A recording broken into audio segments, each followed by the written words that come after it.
Hello and welcome to Frankly Speaking. And tonight on this new episode is the man with the spotlight on him, the Union Petroleum and Steel Minister, Mr. Dharmendra Pradhan. Dharmendra Pradhan जी नमस्कार. और आजकल आपको नमस्ते करने में भी डर लगता है कि कहीं इसकी वजह से आप हम पे कोई ड्यूटी ना लगा दें, कोई प्राइस इंक्रीज ना कर दें. अगर मैं लाइटर वेन में कहूँ तो लोग कहते हैं कि थोड़े दिनों में शादियों में लोग पेट्रोल के जो कूपन हैं वो शायद शगन के तौर पे लोगों को देने लगे. 100 रुपये पर लीटर गंगानगर में हो गया है पेट्रोल का दाम. कितना मारेंगे आप आम आदमी को? ऐसा नहीं है नाविका जी, विषय को आप कैसे दिखते हो उसके ऊपर निर्भर करता है. कोविड-19 के कारण विश्व में डिमांड टूट गई, डिमांड नेगेटिव ग्रोथ की ओर चली गई विश्व में. और हम पेट्रोलियम प्रोडक्ट के बारे में जब चर्चा करते हैं, हमको एक बेसिक फैक्ट हम लोगों के सामने रहनी चाहिए. हम अपने रिक्वायरमेंट की आवश्यकता के लगभग 80-85% इंपोर्ट करना पड़ता है कि हम ग्लोबल कमोडिटी है. ये हम अपने देश से उत्पादित चीज ये नहीं है. मूल कमोडिटी पे हमारी नियंत्रण नहीं है. कोविड के समय में जब कोविड लगा नहीं था तब विश्व में लगभग प्रतिदिन 100 million barrel per day consumption होती थी और उत्पादन होती थी. लगभग वो एक डिमांड सप्लाई बैलेंस होती थी. जब कोविड आई, डिमांड एकदम बिल्कुल, एविएशन बंद हो गया, ट्रांसपोर्टेशन बंद हो गया, सिर्फ डोमेस्टिक कुकिंग फ्यूल जारी रहा. उस समय में डिमांड जब टूटी, सप्लाई भी बंद हो गई. उस समय में ओपेक ने एक निर्णय किया पिछले साल मई महीने में कि हमें लगभग 10% उत्पादन घटानी पड़ेगी. भारत उस समय में उसको भी समर्थन किया था. वादा था कि जनवरी आते आते जब डिमांड दोबारा आ जाएगी, उस समय में लगभग फिर 5-6% फिर रिजम्पशन हो जाएगा. लेकिन अभी डिमांड विश्व भर में लौटने लगा है, भारत में बिजनेस आज यूजुअल होने लगा है. उस समय में सप्लाई उस ढंग से नहीं हो पा रही है. एक आर्टिफिशियल क्राइसिस, ओपेक और ओपेक प्लस की कंट्री अपने देश की अर्थनीति को संभालने के लिए एक आर्टिफिशियल क्राइसिस प्राइस में कर रहे हैं. पिछले 1.5-2 महीने में यह लगभग $7-8 की उछाल हो रही है, हाइक और हुई है. ये एक प्रमुख कारण है प्राइस बढ़ने के लिए. भारत अंतर्राष्ट्रीय उत्पादनकर्ताओं को बड़े नम्रता के साथ लेकिन बड़े फार्मली, कल भी मैंने ओपेक की एक वर्कशॉप में यही कहा है कि आप उपभोक्ता की अपेक्षा को भी ध्यान देनी चाहिए. वो दिन चले गए. कंज्यूमर और प्रोड्यूसर दोनों को मिलकर बात करना पड़ेगा. सिर्फ प्रोड्यूसर ही अपना टर्म्स डिक्टेट करेगा, ये नहीं चल सकता है. ये विषय हम समझाने में सफल होंगे, ये मेरा विश्वास है. और जैसे जैसे थोड़ा सप्लाई बढ़ेगी और बढ़ेगी, इन दिनों में अभी जिस समय में हम चर्चा कर रहे हैं, यूरोप में और विशेष करके अमेरिका में बर्फबारी के कारण वहां के उत्पादन में भी कमी आई है. ये सब के कारण एक आर्टिफिशियल डिमांड सप्लाई गैप दिख रही है. यही एक प्रमुख कारण प्राइस हाइक की. मैं इसको एक टेम्पररी फेज मानता हूं. धर्मेंद्र प्रधान जी, मैंने आपको बिल्कुल रोका नहीं, टोका नहीं, क्योंकि आप अंग्रेजी भी समझा रहे हैं मुझे, इकोनॉमिक्स भी समझा रहे हैं. मैं आपसे सवाल पूछना चाहती हूं कि 2013 में आप राजनीति में थे, इसलिए मुझे पता है, क्योंकि मैंने आपको उन दिनों में एज अ रिपोर्टर फॉलो किया है. तब भी यही सिचुएशन थी. इंटरनेशनल प्राइसेस हाई थी, इनफैक्ट $109-110 पर थी. लेकिन आप जब ऑपोजिशन में थे तो सड़कों पर थे, साइकिल रैली, बाइक रैली, हर चीज निकालते थे. और उस वक्त की कांग्रेस की जो सरकार थी उस पर आप रोज निशाना साधते थे और उनको क्रिटिसाइज करते थे. तब आपके समझ में नहीं आया था कि ये एक इंटरनेशनल सिचुएशन है, डिपेंडेंस ऑन इंपोर्ट्स ज्यादा है. आज आप जो इंटरडिपेंडेंस ऑन इंपोर्ट्स बता रहे हैं, ये तब समझ क्यों नहीं थी? ये समझ लोगों को सत्ता में आने के बाद क्यों आती है? आम आदमी के लिए आप तब दुहाई करते थे, आज उसी आम आदमी को भूल गए. नहीं, ऐसा नहीं. ये आम आदमी की हक में हम कुछ भी चीज उसको छोड़ के नहीं करते. मैं आपको तब भी और अब की एक मूल फर्क है. तब जिन मित्रों के हाथ में जिम्मेवारी थी, तब उन लोगों ने इस सिचुएशन को कैसे मैनेज किया था और हम आज कैसे मैनेज कर रहे हैं. उस समय में उन्होंने ऑयल बॉन्ड की कंसेप्ट लाया, ऑयल बॉन्ड की एक व्यवस्था लाई, जिसके कारण एक आर्टिफिशियल अरेंजमेंट से कंपनियों के ऊपर एक बड़ा कर्जा छोड़ के गए। हमने देश की अर्थनीति को दिवालिया नहीं किया, हमने कोई बॉन्ड की व्यवस्था नहीं किया है। हमने एक विषय में हमने कुछ टैक्स भी कलेक्शन किया। उन दिनों में टैक्स भी कलेक्शन होते थे। आज हमने टैक्स कलेक्शन किया, जो आज आमदनी होती है उसमें से लगभग एक बड़ा अंश राज्यों को जाती है। राज्य अपना आमदनी भी करते हैं और केंद्र सरकार अपनी जिम्मेवारी निभा रहा है।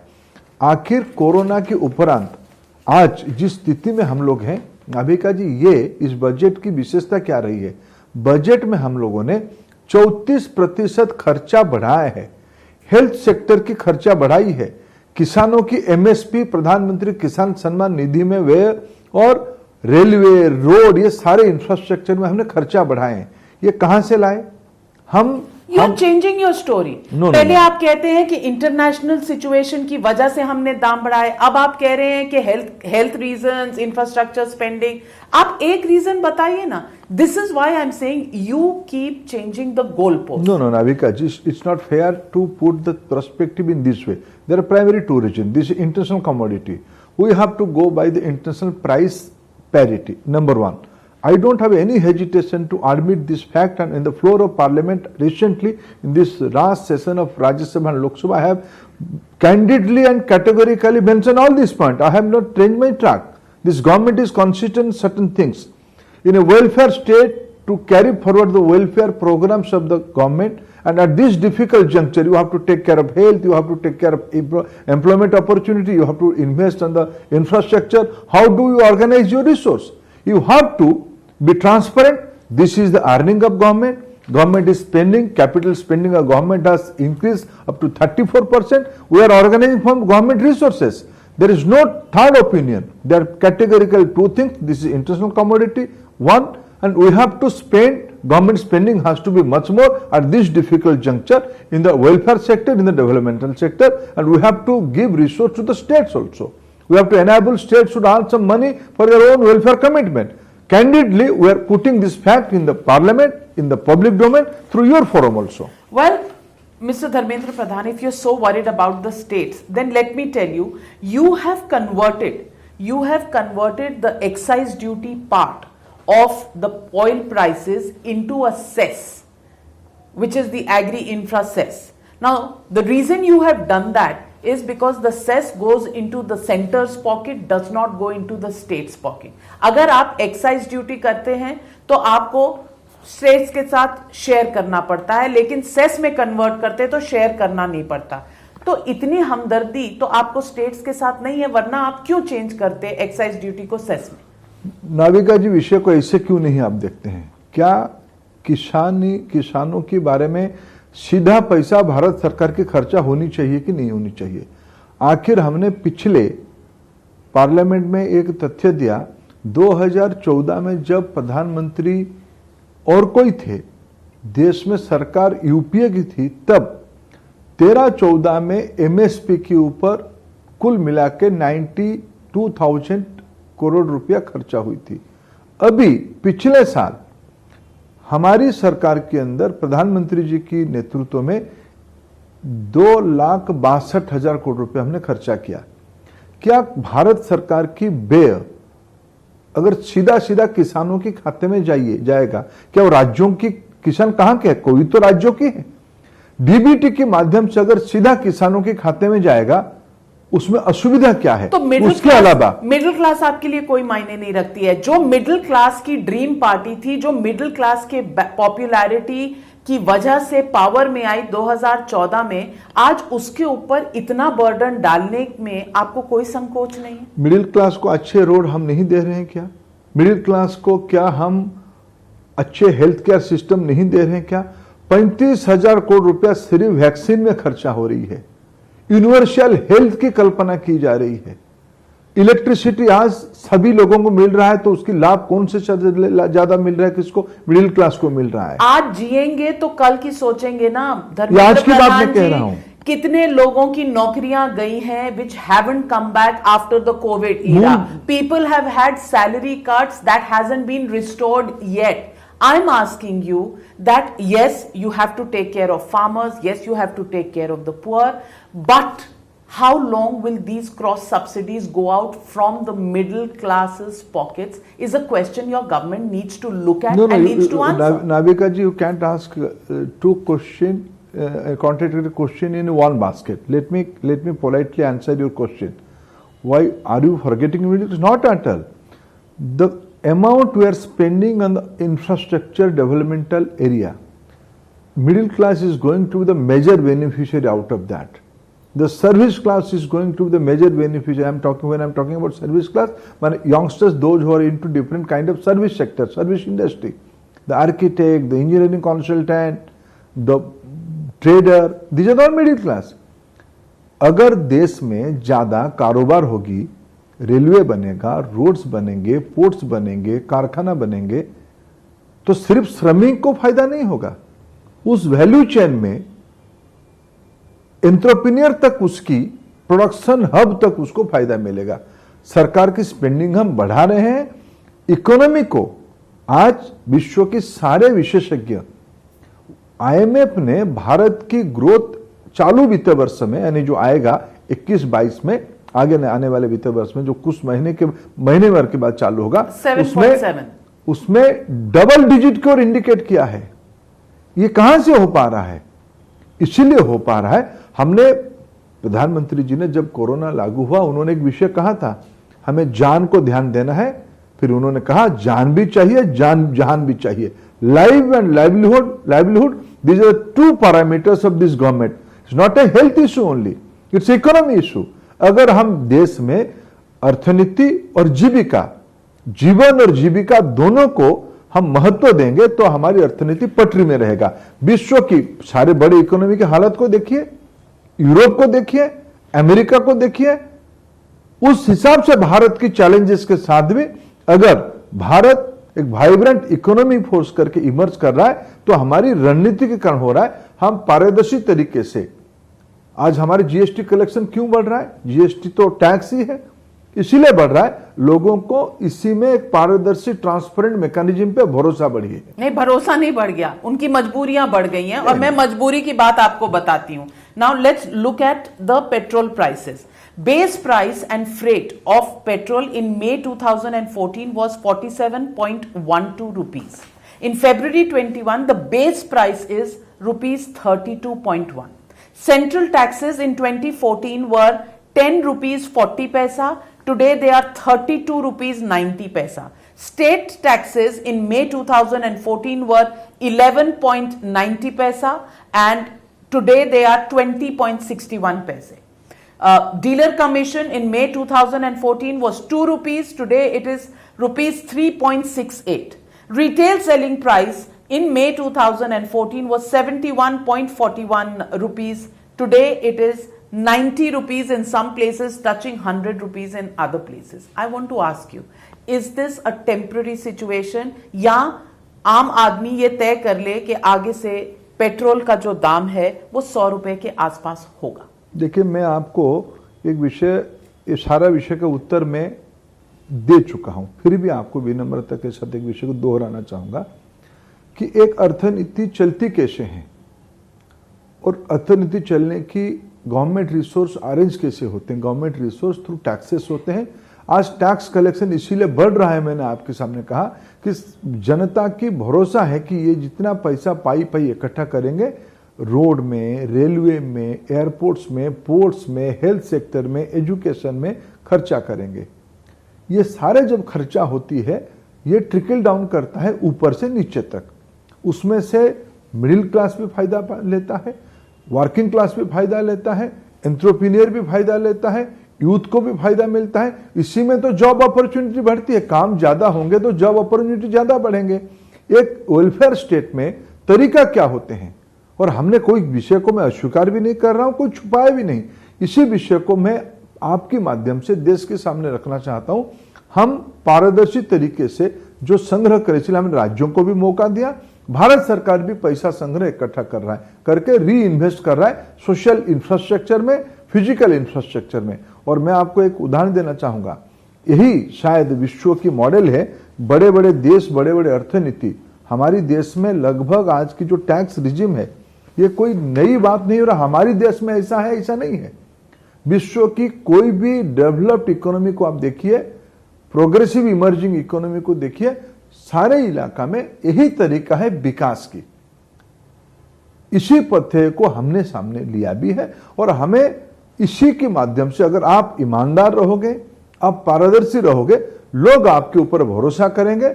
हमें लगता है कि हम कोई भी चीज छुपा नहीं रहे हैं।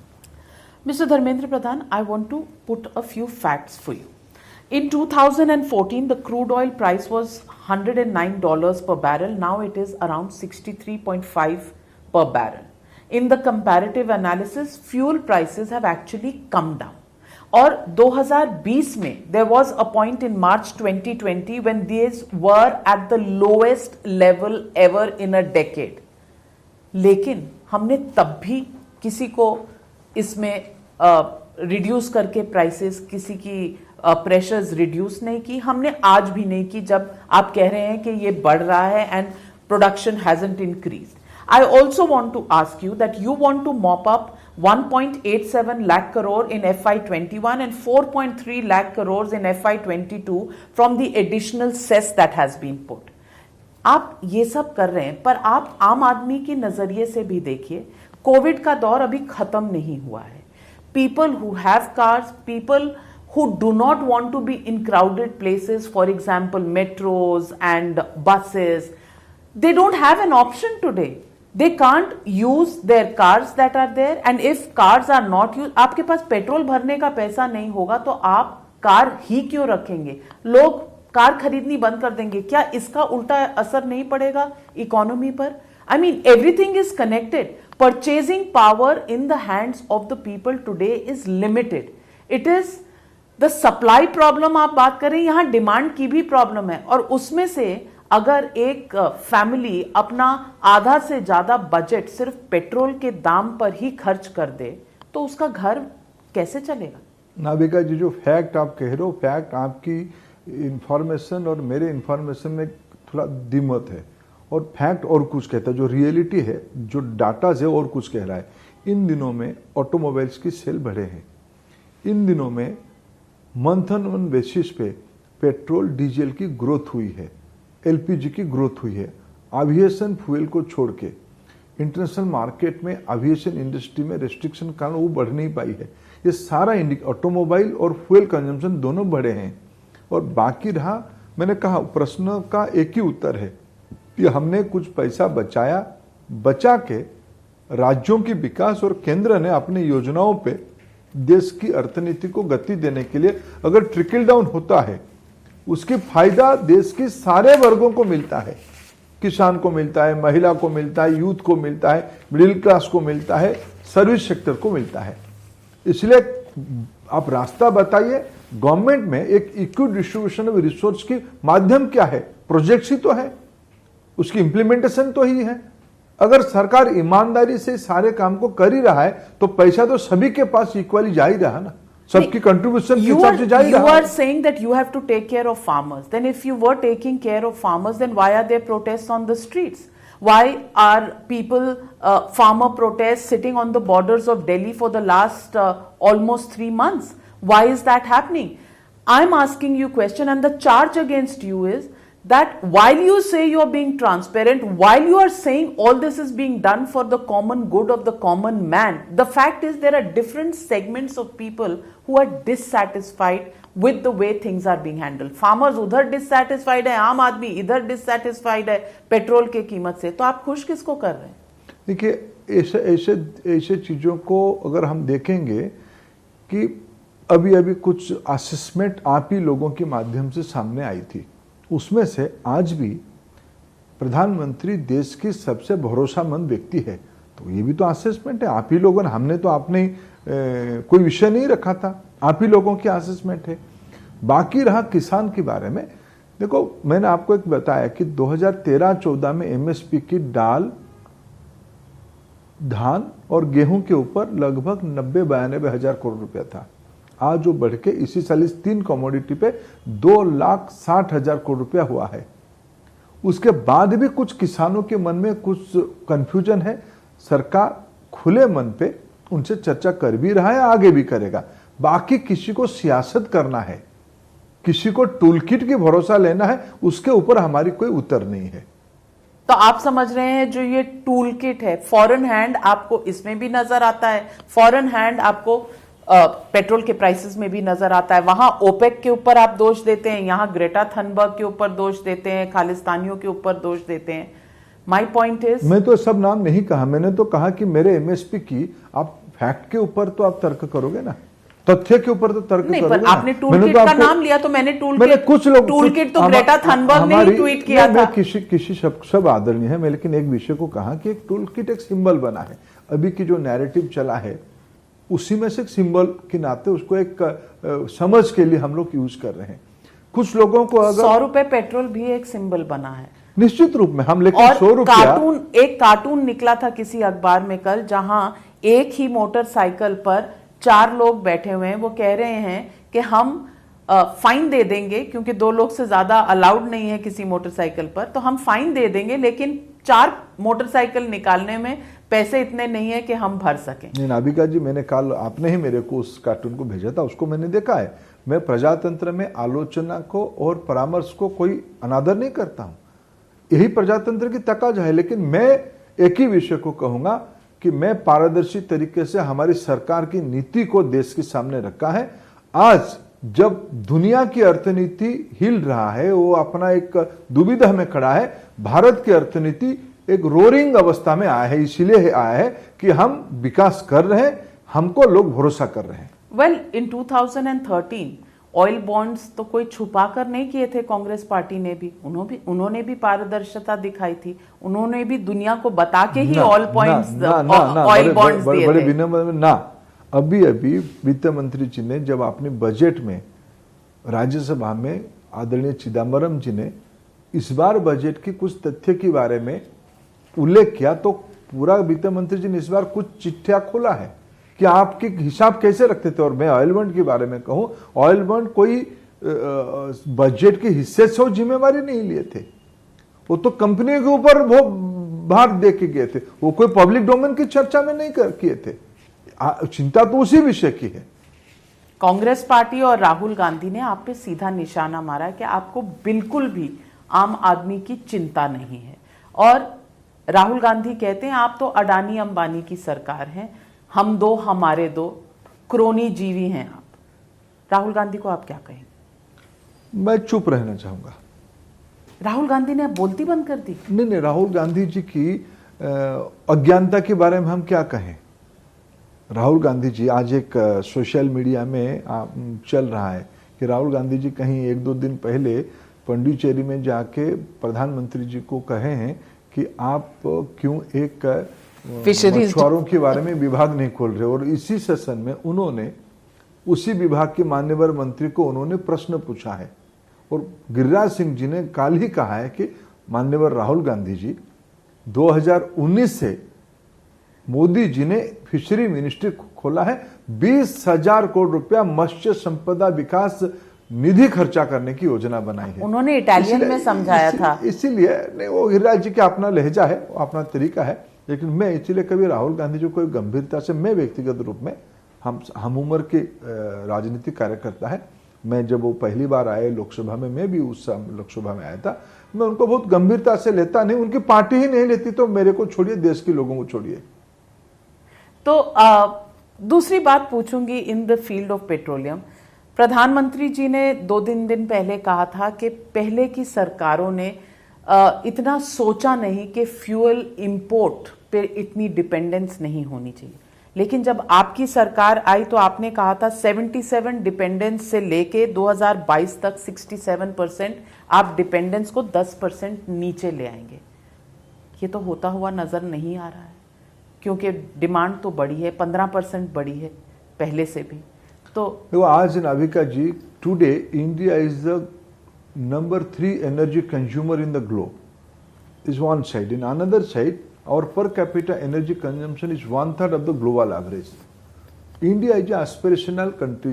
India has an aspirational society. Every year, all the international agencies have predicted about India by next 2 decades, India will be the number 1 energy consumer in the world. So how do we manage that? Every day our energy consumption is increasing. Yes, 2 days back, Prime Minister also assured country, by next few decades, by next end of this decade, India, in energy mix of India, 40% will be renewable, 60% will be fossil fuel.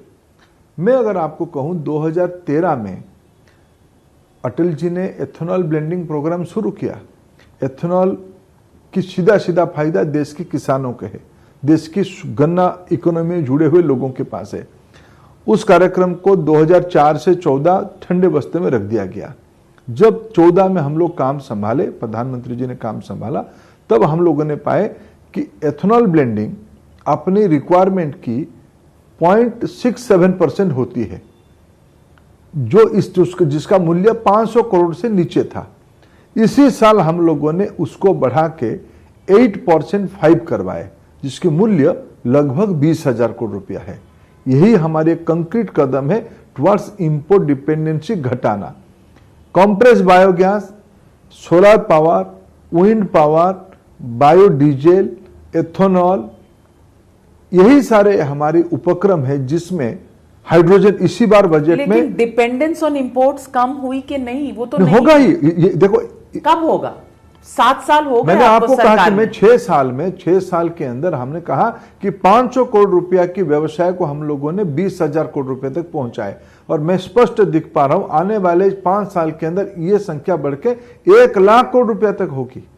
1 lakh crore रुपया की सिर्फ transportation fuel में, घरेलू cooking fuel में और industrial cooking resource में 1 लाख करोड़ रुपए की ऑल्टरनेटिव एनर्जी हम लोग बायो एनर्जी से कर पाएंगे, सोलर छोड़ के। सोलर अपने आप में विश्व में भारत की प्रोडक्शन कैपेसिटी, इस बार सरकार ने हाइड्रोजन मिशन किया है।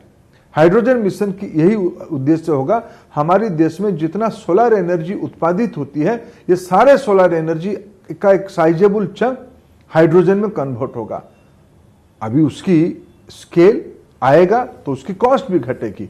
देखो, प्रधानमंत्री जी चरणबद्ध तरीके से, बड़े सिस्टमेटिक तरीके से, जिन लोगों के हाथ में शासन रहा तो पीढ़ी दर पीढ़ी दशकों तक रही। कुछ समय अटल जी को मौका मिला, अभी कुछ समय में, कुछ सालों से मोदी जी को समय मिला है।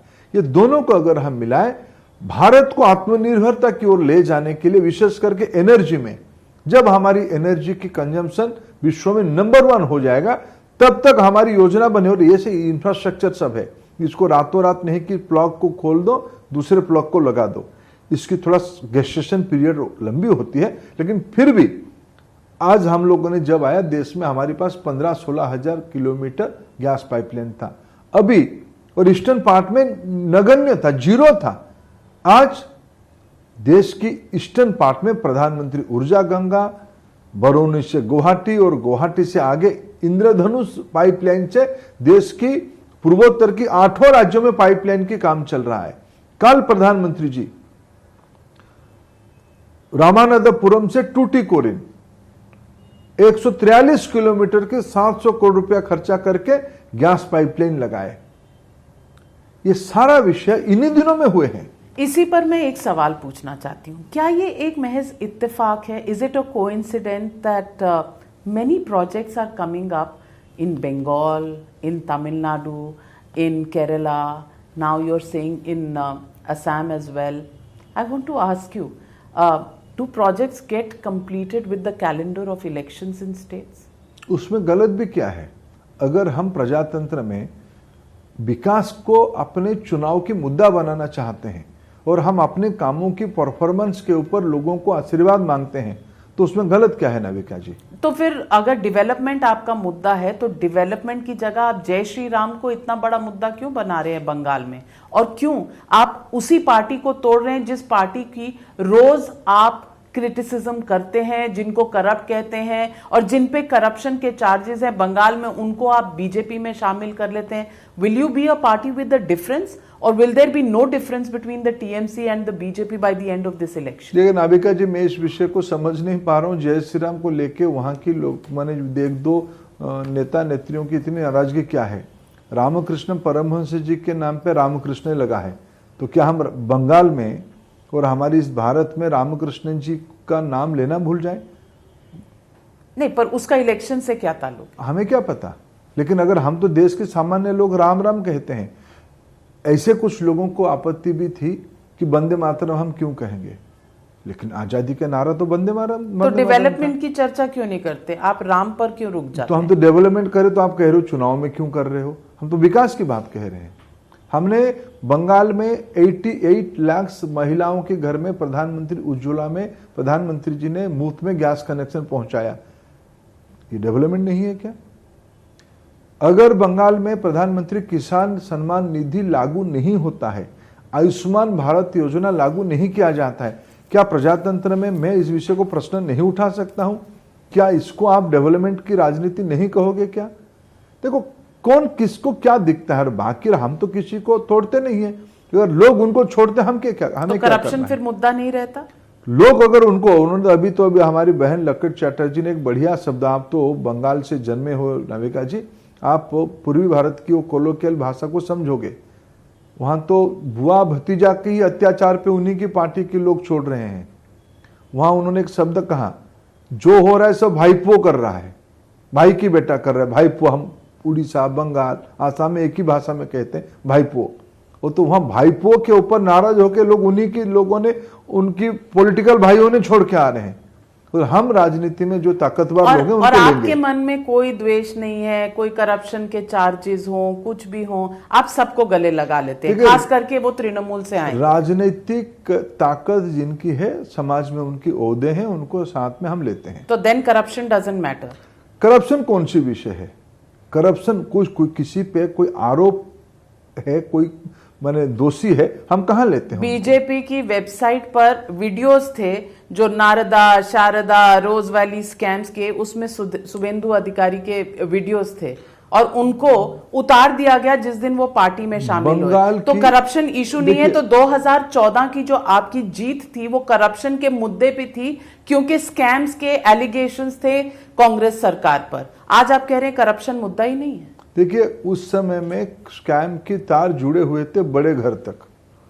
तो छोटे घर तक हो तो करप्शन एक्सेप्टेबल है। देखो, करप्शन होती है बड़े घर से, जिनकी नेतृत्व में, जिनके चेहरे पे आज भारत के सामान्य गरीब लोग, कोई कुछ भी कहे, कोई कुछ भी विद्वेष, राफेल को लेके बहुत लोगों के मन में बहुत प्रकार की पीड़ा थी।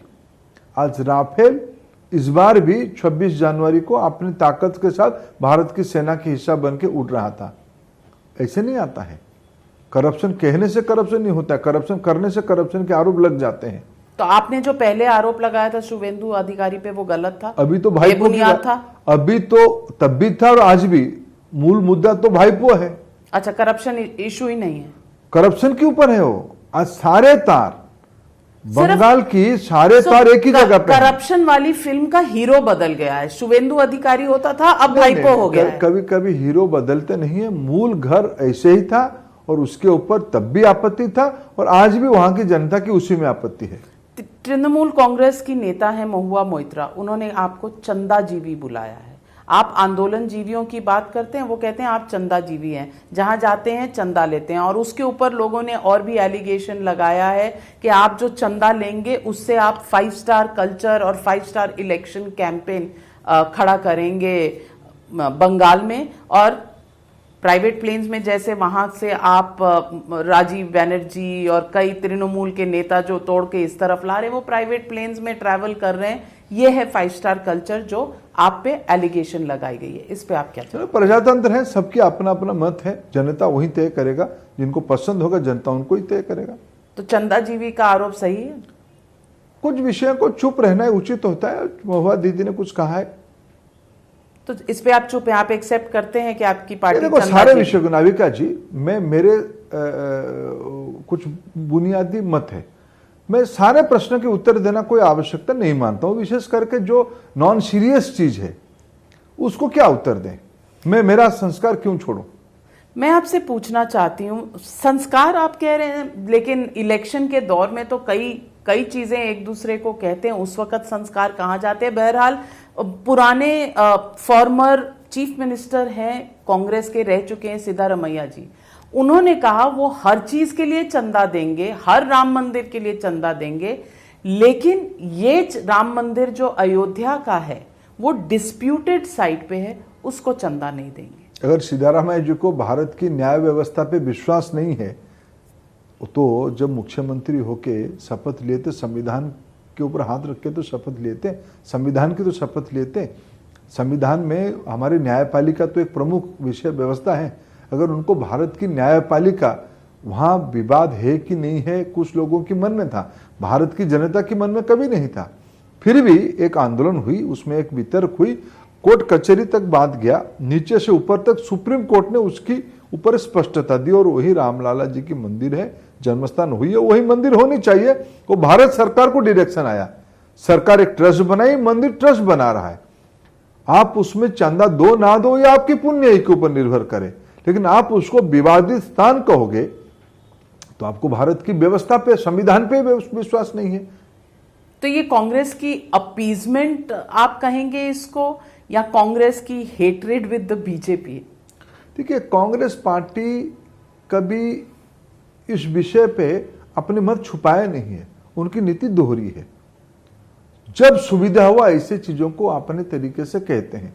कांग्रेस पार्टी इस देश में अपीजमेंट की जनक है। शाहबानू जी की मामला हो या अभी सिद्धारामैया साहेब की राम जन्मभूमि के ऊपर विवादास्पद मंतव्य देना हो, कुछ वर्ग लोगों के मन में डर भय पैदा करके वोट इकट्ठा करके उन्हीं की वोट पे उनकी विकास ना करते हुए राजनीति करना कांग्रेस पार्टी की रणनीति है। इसीलिए प्रजातंत्र में ऐसे दोमुहा लोगों को लोग पहचान के 2 बार हरा चुके हैं, बुरी तरह हरा चुके हैं। फिर भी अगर वो नहीं सुधरेंगे तो उनकी विषय है। धर्मेंद्र प्रधान जी, मैं आपसे पूछना चाहूंगी कि ये कोविड के बाद एक पहला चुनाव है, बिहार में जरूर हुआ था, लेकिन एक तरह से कोविड रिसीड होने के बाद ये पहला चुनाव होगा जो 5 राज्यों में होगा, असम, बंगाल, तमिलनाडु, केरला और पुडुचेरी। इस चुनाव के दौरान बंगाल में आपकी सरकार कभी नहीं हुई, आपके लिए बड़ा चैलेंज है। तमिलनाडु में ग्रीन शूट्स भी नहीं है बीजेपी के।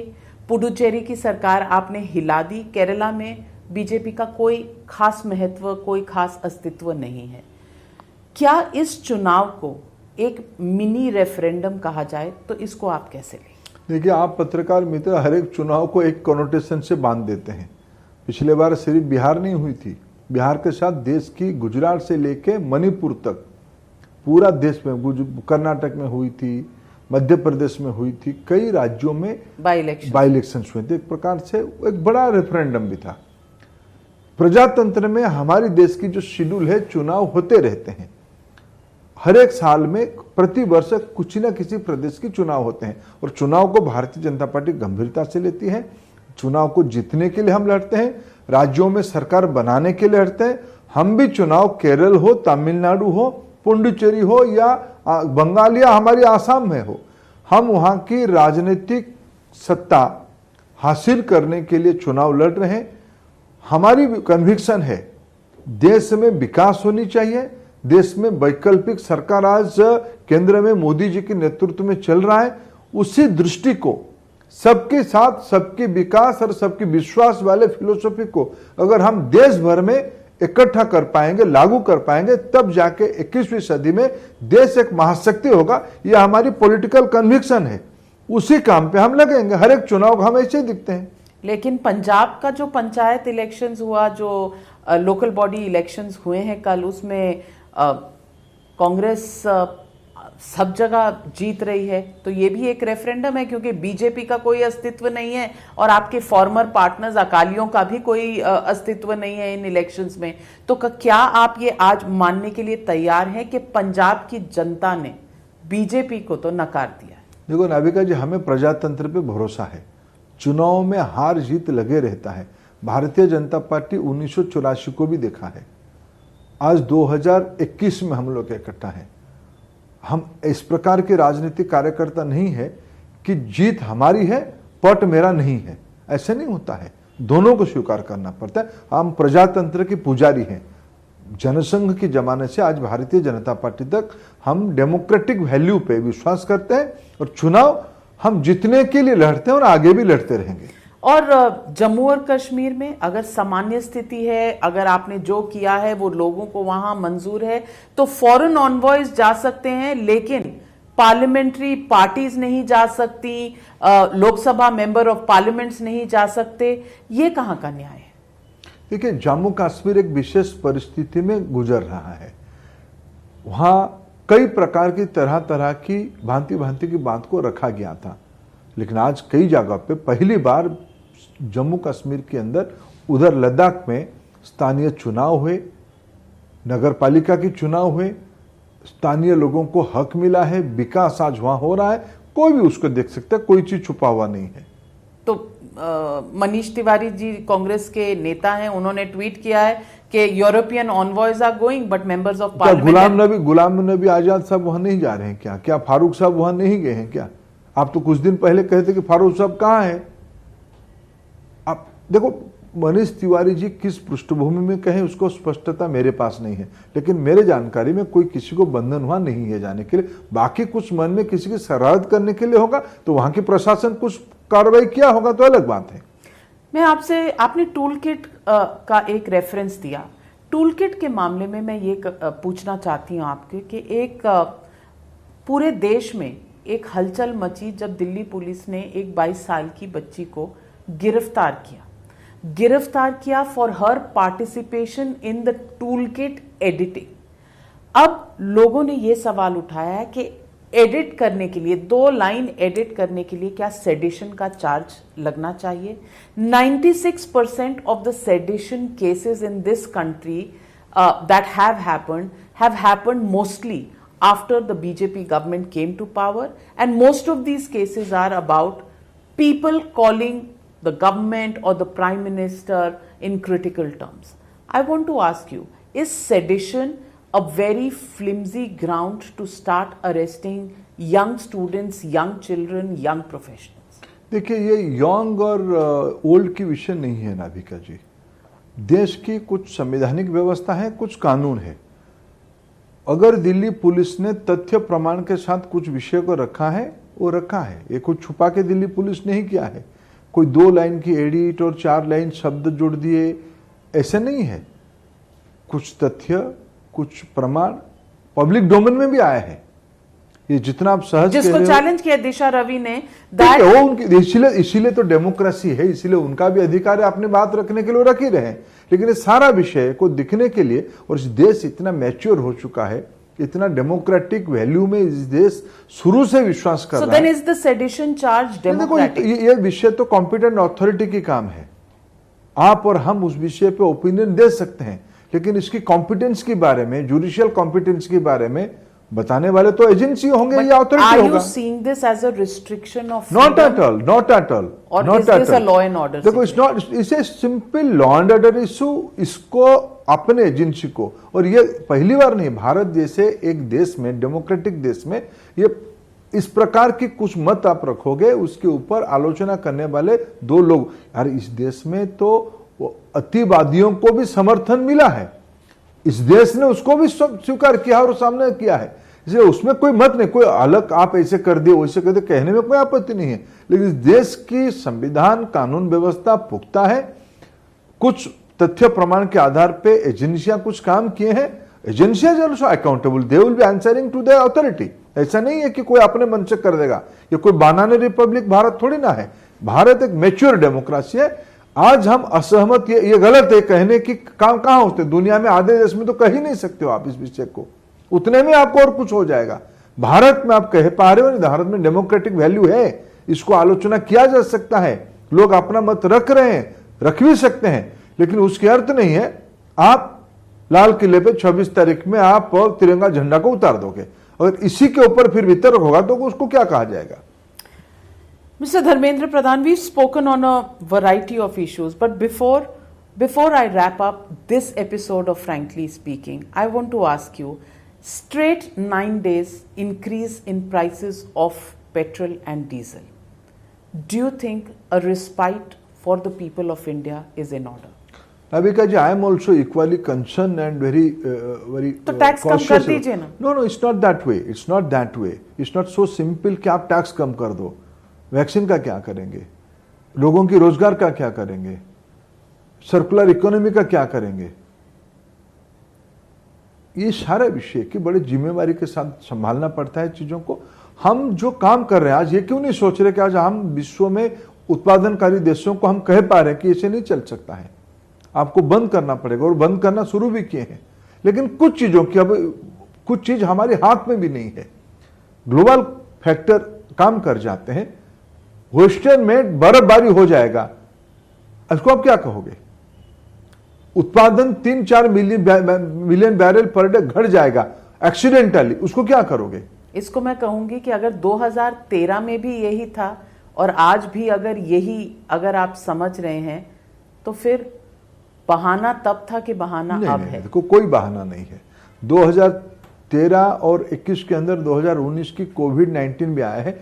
20 की अर्थनीति की तबाही भी हमारे सामने है। एक जिम्मेवारी के साथ आज सबको संभालना पड़ेगा, काम करना पड़ेगा।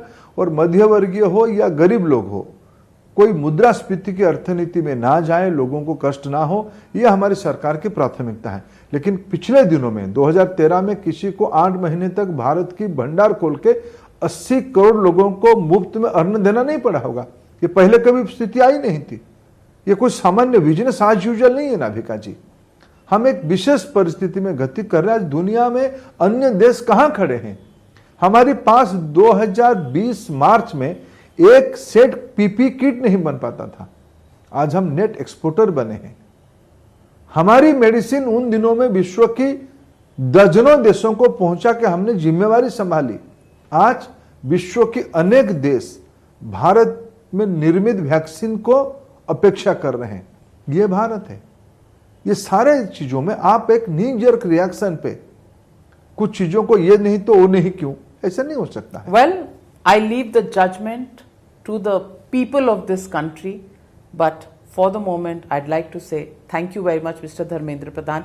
आपने हर सवाल का जवाब दिया, सिर्फ राहुल गांधी का सवाल छोड़कर, पर आपने हर चीज पर पारदर्शिता की वजह से आपने जो जवाब दिया वो लोग उसे एक्सेप्ट करेंगे कि नहीं, ये मैं लोगों पर छोड़ती हूँ। पर हमारे साथ जुड़ने के लिए बहुत बहुत धन्यवाद। Thank you very much.